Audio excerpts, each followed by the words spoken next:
mirando algunos conceptos, algunos aspectos, y encontré el término resiliencia. Resiliencia viene de un término físico. Antiguamente se hablaba de resiliencia a los metales. Se les llamaban metales resilientes, aquellos que se sometían a diversos procesos y cambios, pero realmente no, ellos resistían, eran metales resistentes a cualquier proceso y por lo contrario, en medio de estas circunstancias, estos metales se hacían más fuertes. Luego este término se acuña, se toma, creo que el primero que habla acerca de la resiliencia es un psiquiatra, después se toma hacia la psicología. Vamos a mirar en esta hora Primera de Pedro capítulo 1, verso 7.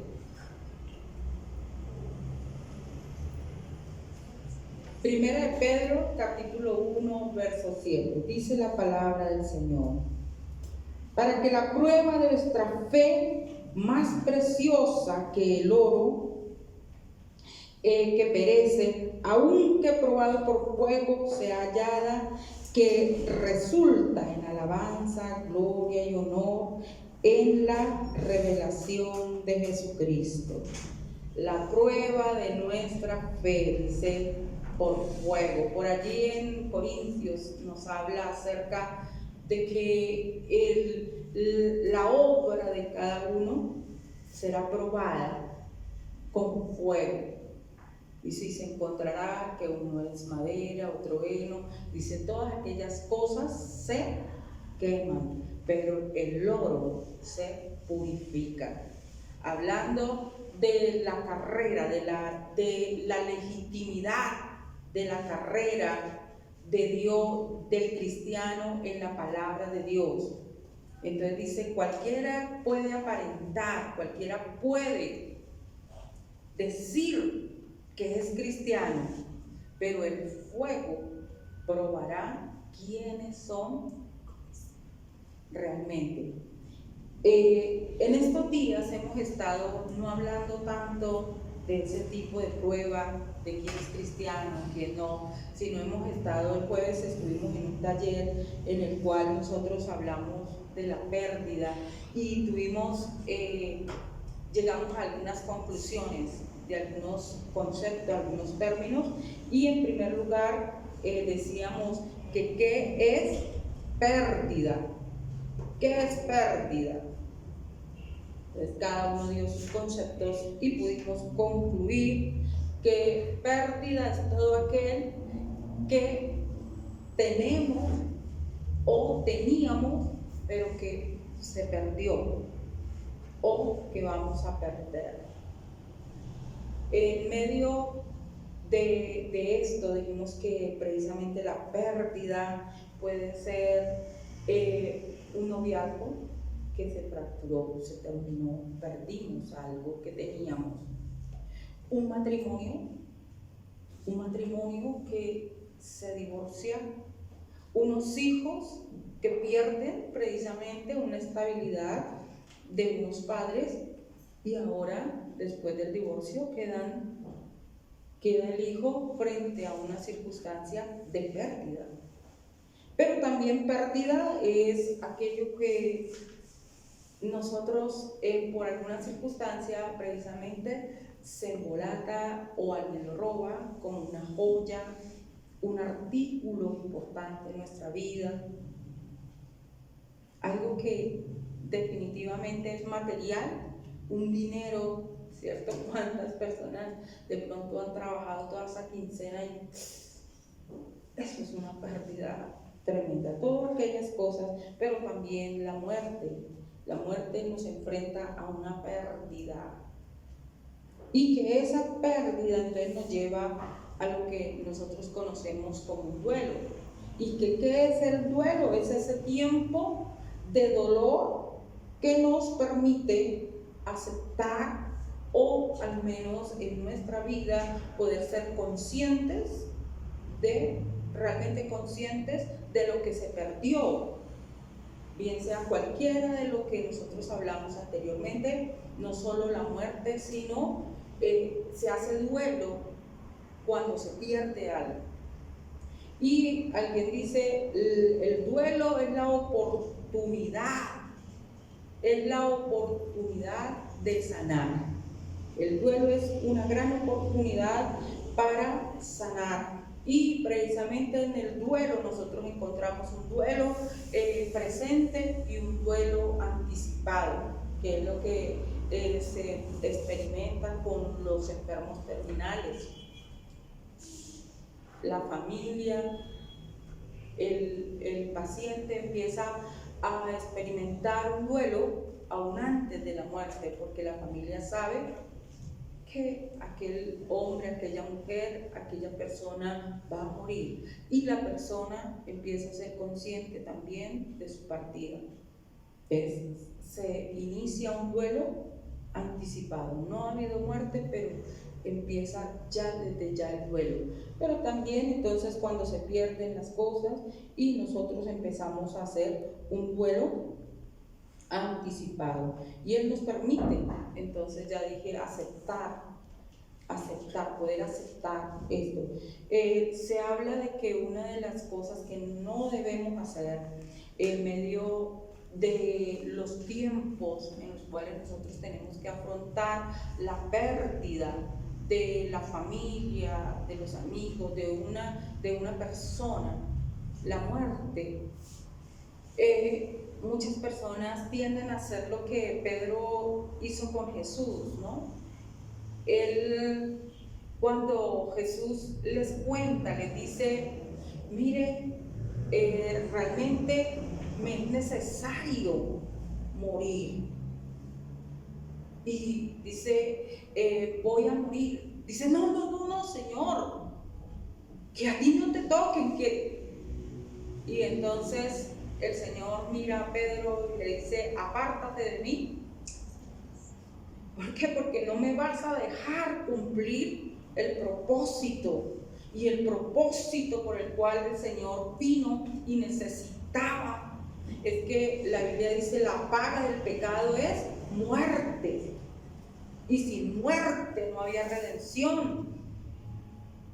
Era necesario que el Cordero perfecto, porque hasta ese momento los corderos eran sencillamente animalitos, pero el que había muerto era el hombre. Por eso una y otra vez se hacía necesario lo que era la muerte de un nuevo cordero, porque por cada pecado era algo que era imperfecto. Pero cuando Jesús viene, es el cordero perfecto con un propósito específico, y era necesario la muerte para que fuera lo perfecto. Entonces es un propósito, y Él iba a sufrir, y el Calvario fue un sufrimiento, pero era necesario para el fin. Así es el duelo. Es necesario sufrir, es necesario llorar, es necesario afrontar, porque necesitamos llegar al fin, que es poder aceptar, poder por fin aceptar y poder seguir viviendo. Y una de las cosas que a veces nosotros, que es el ejemplo que les estaba dando de Pedro, hacemos, es que como que queremos minimizar el dolor, pues, de las personas que están en ese momento, en ese duelo.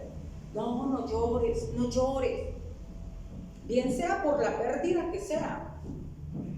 No llores, venga, no piense en eso. No, si tiene que pensar, no, si tiene que reflexionar, y si tiene que acomodar todos los pensamientos, y si tiene que entender lo que está pasando, tiene que comprender por qué se perdió la plata. Bueno, fue un descuido, tengo que aceptar que fue un descuido, tengo que aceptar que fue una circunstancia, y en la muerte tengo que aceptar que todos los seres humanos estamos en ese proceso. Y como hablábamos el jueves, muchas veces nos enfrentamos y decimos, no, pero ¿por qué? ¿Por qué murió tan joven? ¿Por qué no vivió más? ¿Por qué no? No, le quedó mucha vida por delante. Y realmente el Señor es el dueño de la vida.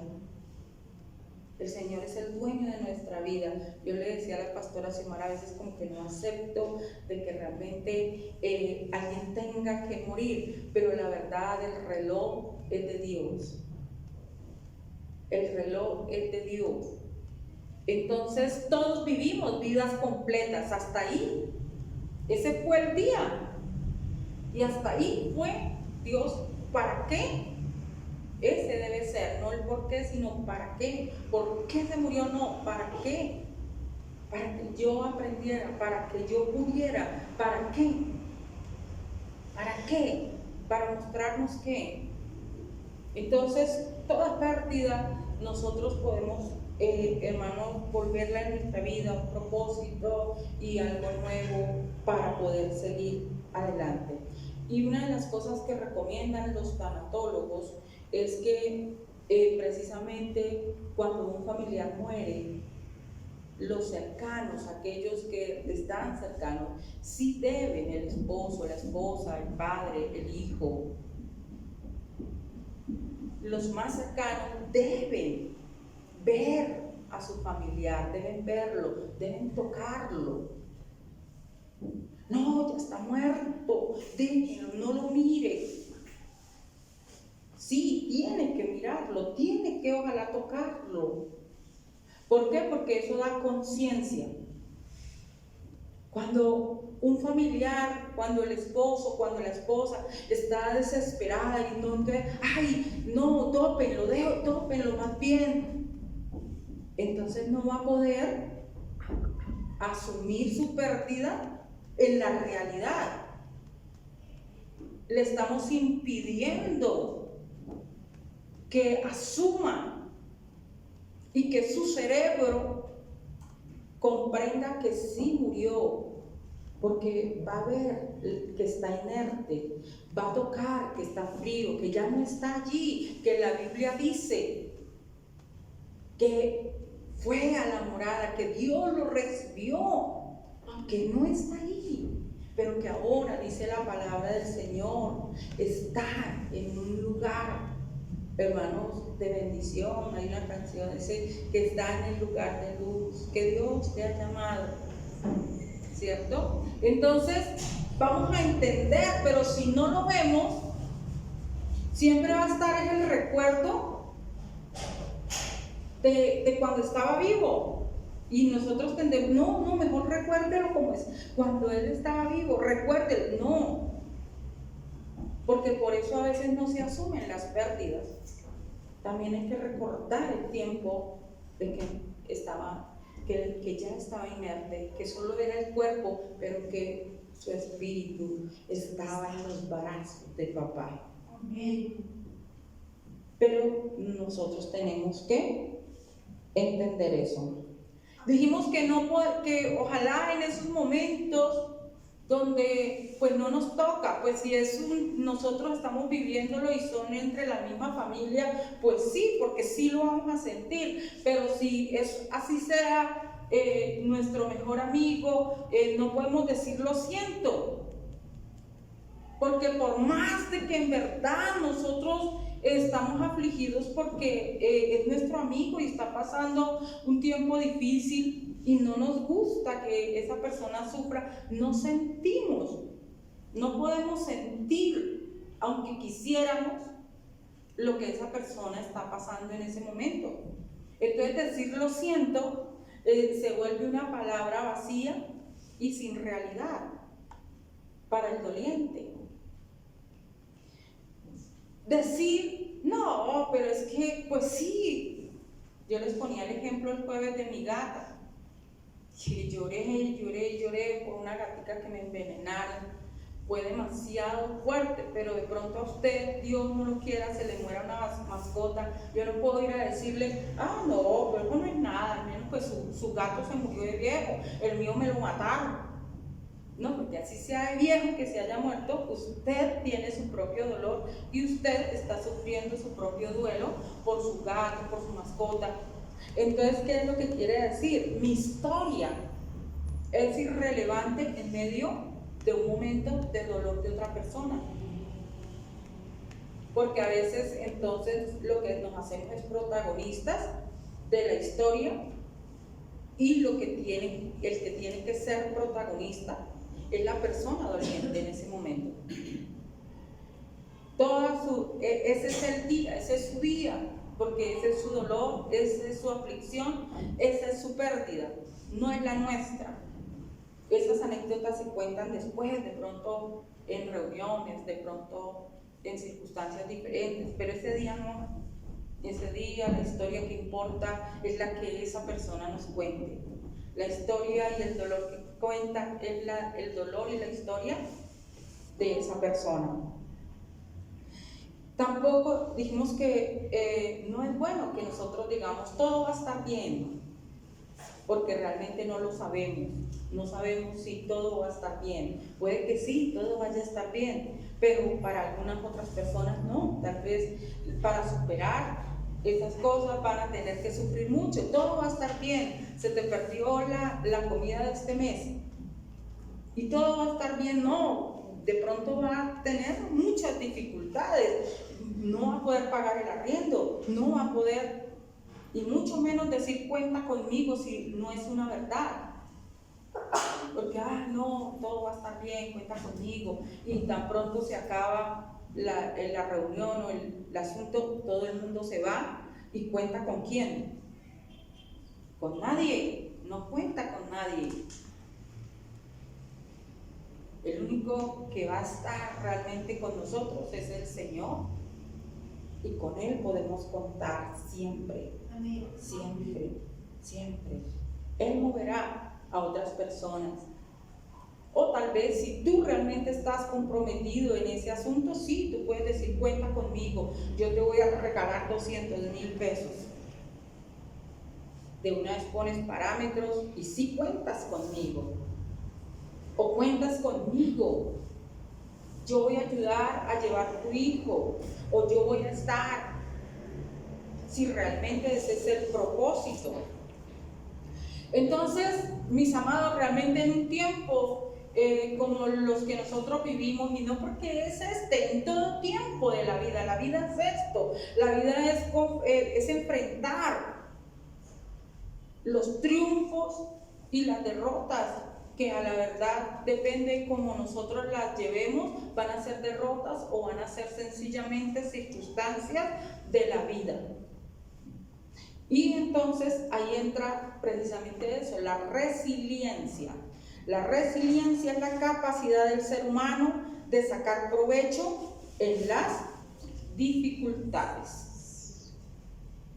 Es la capacidad que tenemos de poder sacar provecho en las dificultades, es la capacidad que tenemos hay una palabra que se usa mucho también, es reinventarnos, de crecer, de que las cosas que ocurren en nuestro alrededor no nos minimicen ni atrasen nuestro desarrollo en la vida o nos quite el derecho de la vida, sino que por el contrario nos haga más fuertes para poder afrontar las circunstancias y para poder crecer. Romanos 8:28 nos dice: a los que aman a Dios, ¿cierto? Dice, a los que aman a Dios, todas las cosas les ayudan al bien. Esto es conforme a los que son llamados a su propósito, o sea, los que están dentro de su propósito.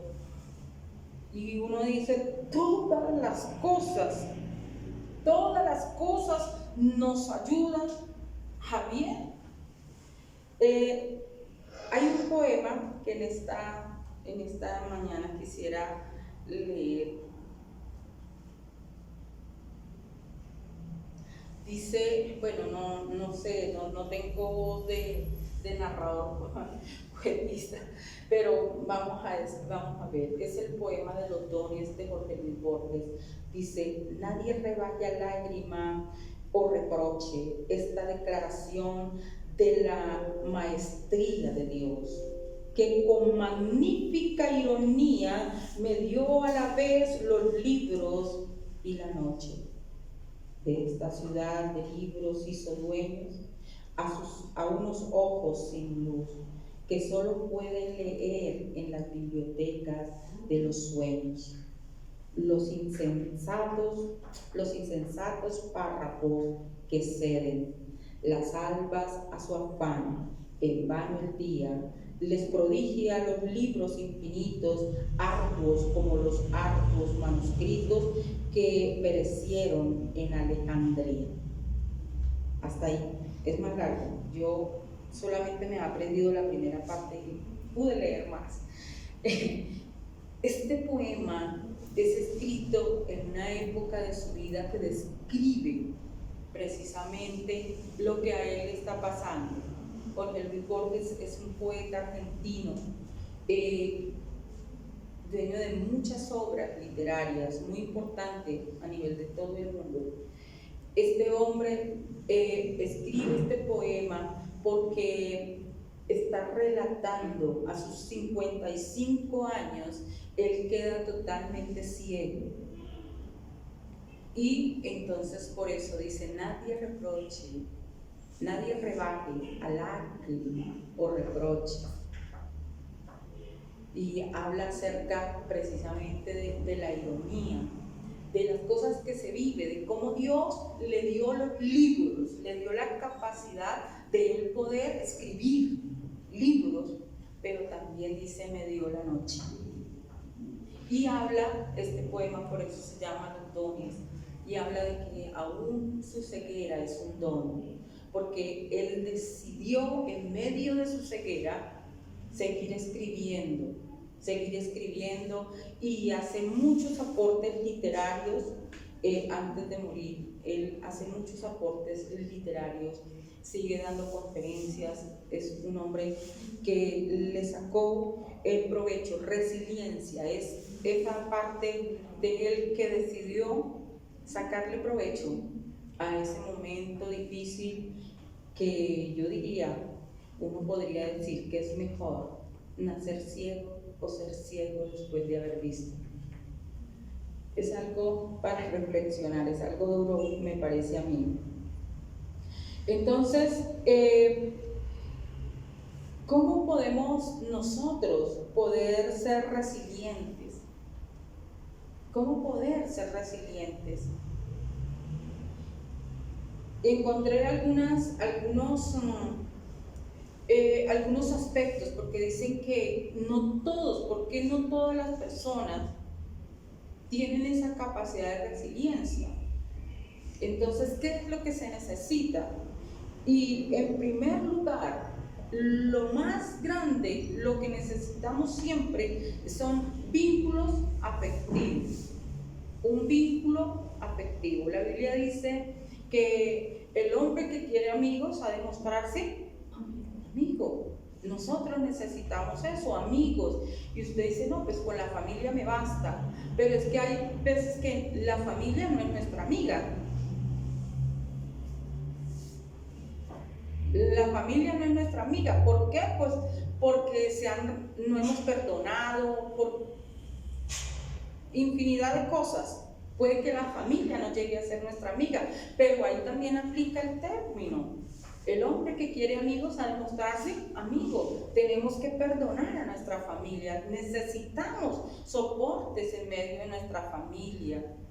Necesitamos personas, pues no todos van a estar a nuestro lado, pero si alguien, y si podemos rescatar algo, pues, y si lo podemos hacer, debemos hacerlo.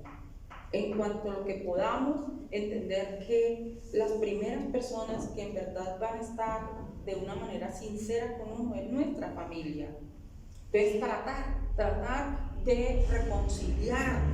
La Biblia nos da muchos parámetros para nosotros seguir, para poder reconciliarnos. no solo con nuestra familia, sino también con nuestros amigos. Dice, si alguien te ofendió, tú no esperes a que esa persona venga, sino ve tú y habla con ella y pide perdón. A veces nosotros tenemos tantas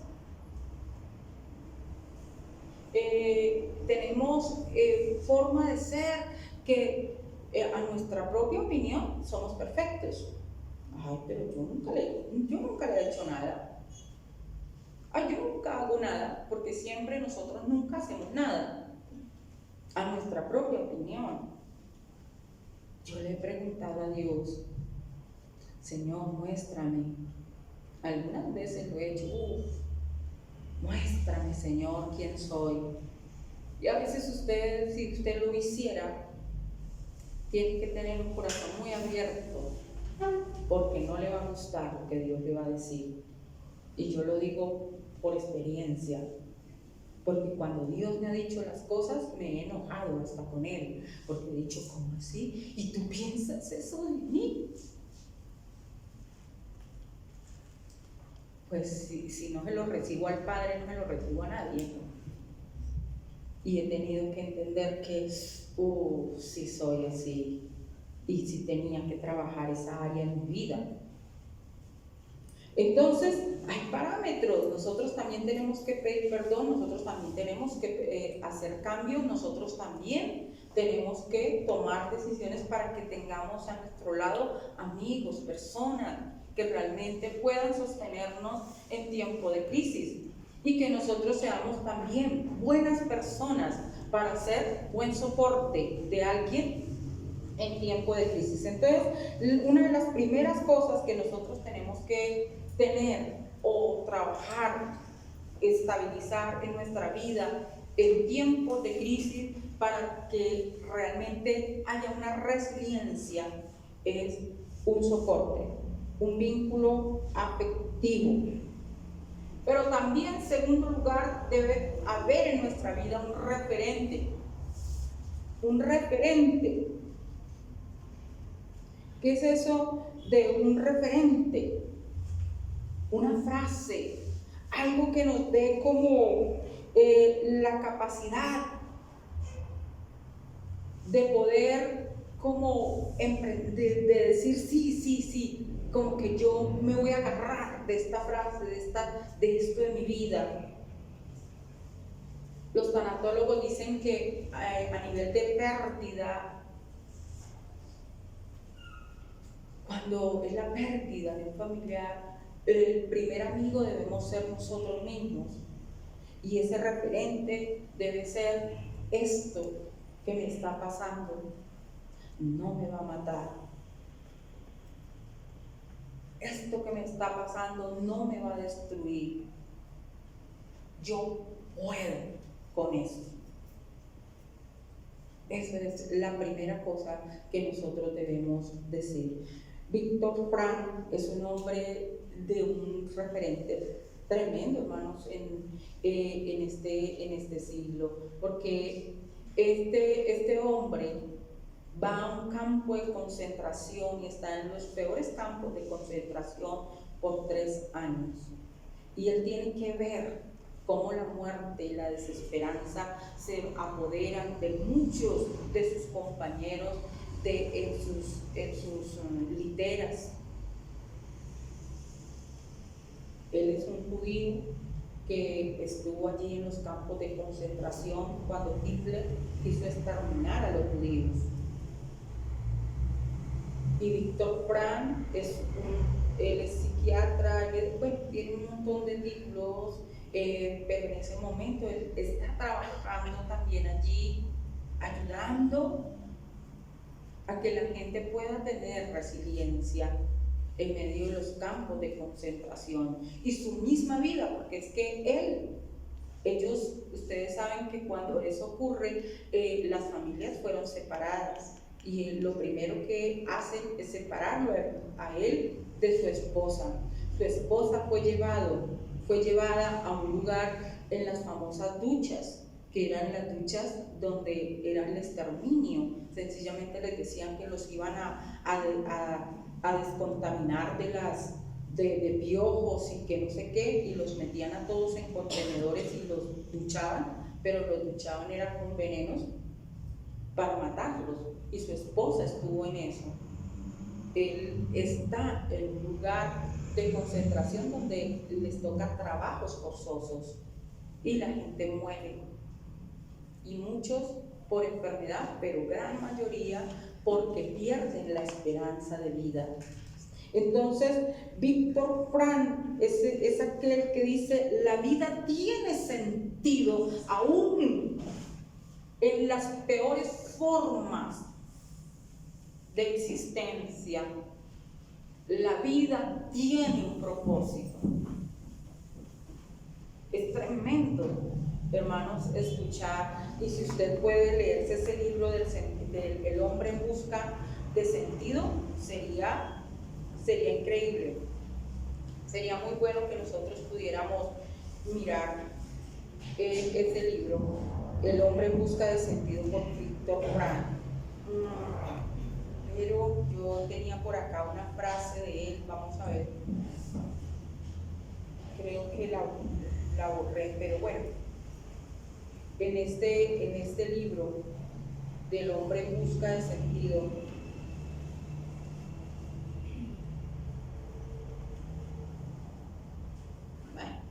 la frase es básicamente lo que les acabo de decir: cómo aún en las más terribles circunstancias, la vida tiene un sentido, la vida tiene un propósito.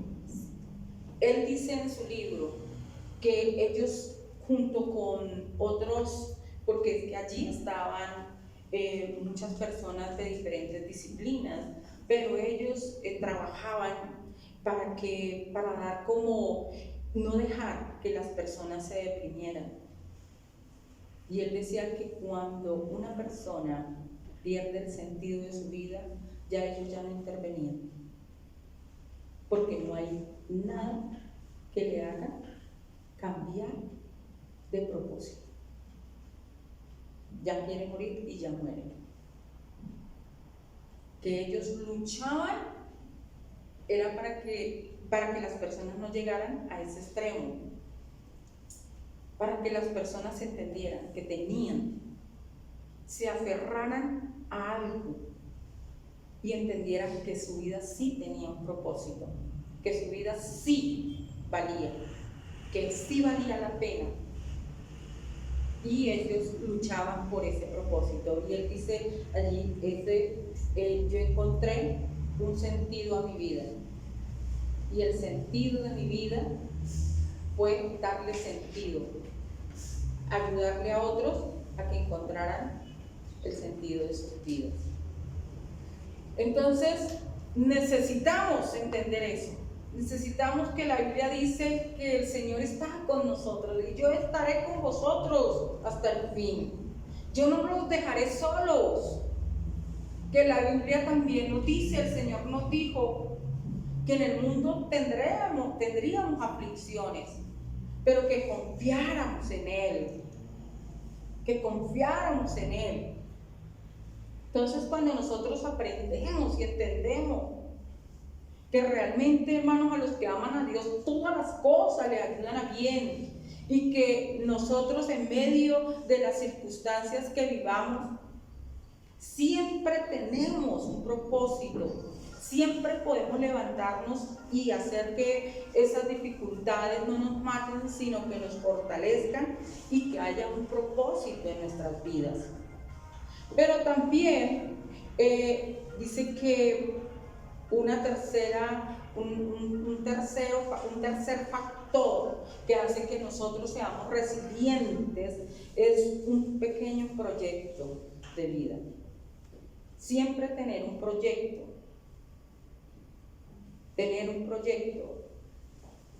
Se dice que cuando se llega a una edad muy adulta y el hombre o la mujer deja de soñar, allí empieza a morir. Ahí es donde empezamos a morir realmente. Y ya, ahí sí, como dijo Víctor Frank, ya no hay nada más que hacer. De siempre hay un proyecto. ¿Cuál fue el proyecto de vida que se planteó Víctor Frank en medio del campo de concentración?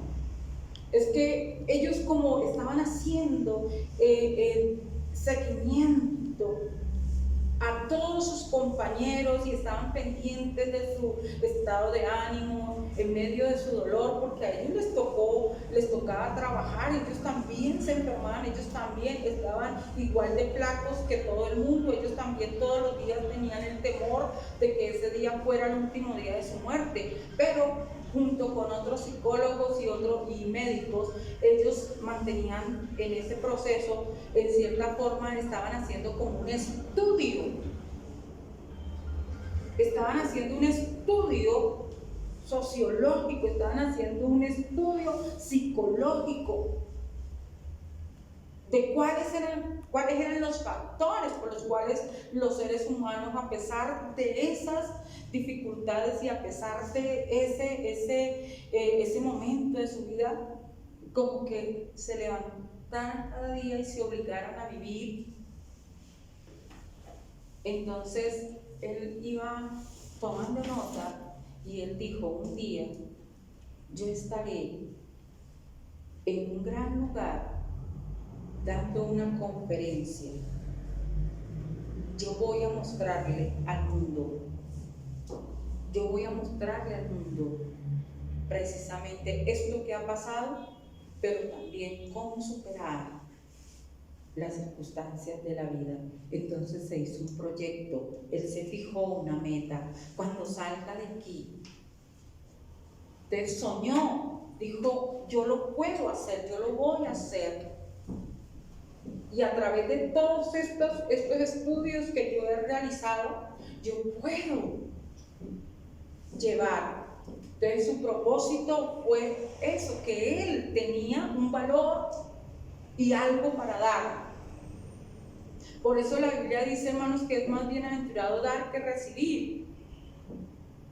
Porque cuando nosotros nos proyectamos, cuando nosotros tenemos un proyecto que incluye también el poder servir a otros, es algo maravilloso, porque le da sentido, le da valor a nuestra vida y le da entonces esa proyección que nos permite levantarnos, luchar. Porque muchas personas, hermanos, empiezan un proyecto y aguantan hambre y se esfuerzan, y así no me compran, y todo el mundo estrenando a su lado y ellos con la misma ropa andan, con la misma chaqueta, con lo mismo, pero es que estoy estudiando, pero es que estoy en mi proyecto, porque tiene una visión futura de alcanzar algo. Nosotros podemos servirle a los demás desde nuestro trabajo, hacer bien nuestro trabajo, hacer bien lo que nosotros estamos elaborando, el proyecto de vida, estudiar. ¿Para qué? Ay, no, pues es que yo, ¿para qué estudio si es para meterme en una oficina? Sí, ahí en esa oficina usted es productivo. No solo es que a veces pensamos la productividad solo para nuestro patrón. No, porque usted es productivo para sí mismo y para su casa, porque le van a pagar. Entonces, lo que usted gana, eso usted está impulsando a su familia, se está impulsando a sí mismo. Entonces nosotros, hermanos, tenemos muchas cosas que ganar cuando hacemos proyecto de vida. ¿Qué sacó al hijo pródigo del foso profundo? Su proyecto de vida. Su proyecto de vida. Dice, ¿cuál proyecto de vida si el pobre hombre estaba más arrastrado? Precisamente eso dice la Biblia, que se dio cuenta. Se pudo dar cuenta de lo que estaba y dijo, oiga, mi referente es que el Padre me va a recibir. Yo sé que el Padre es bueno. Ese es mi referente, el Padre es bueno. ¿Y cuál es el propósito, yo puedo trabajar en la casa de mi Padre. ¿Y cuál fue el proyecto? Iré. Me levanto de aquí, ya no me quedo acá con los cerdos, me levanto y me voy. Y voy a llegar allá y a trabajar. Esa es resiliencia. Es la capacidad de que aun cuando estamos en un momento difícil de nuestra vida, ese momento no nos destruye, sino ese momento nos construye, nos levanta y nos proyecta. Cierre sus ojos y dígale: Señor, gracias. Porque así como dice, Señor, Filipenses 4:13, todo lo puedo en Cristo, porque Él es mi fortaleza. Todo lo puedo en Cristo, porque Él es mi fortaleza. Padre, gracias. Gracias, Dios del cielo, porque, Señor, tú nos bendices de una manera poderosa y tú nos ayudas, Padre, a alcanzar cada día propósitos. Señor, ayúdanos a ser fortaleza para otros a nuestro lado. Ayúdanos, oh Dios, a levantarnos cada día con un propósito en nuestras vidas. Ayúdanos en el nombre de Jesús, te lo pido, Señor. Padre, gracias por tu pueblo, por tus hijos. Gracias por los que cada día, Señor, oh Dios mío, luchan por sus sueños. Yo te pido en esta mañana que tú rompas las cadenas de dolor, que podamos hacer duelos verdaderos, duelos que nos lleven, Señor, a comprender, a poder aceptar, oh Dios, nuestras realidades y poder construirnos en medio de unos tiempos difíciles. Padre, bendigo a tus hijos, bendigo a tus siervos, bendigo, Señor, sus vidas en el nombre de Jesús. Padre maravilloso, gracias. Gracias por tu plenitud, tu amor y tu verdad.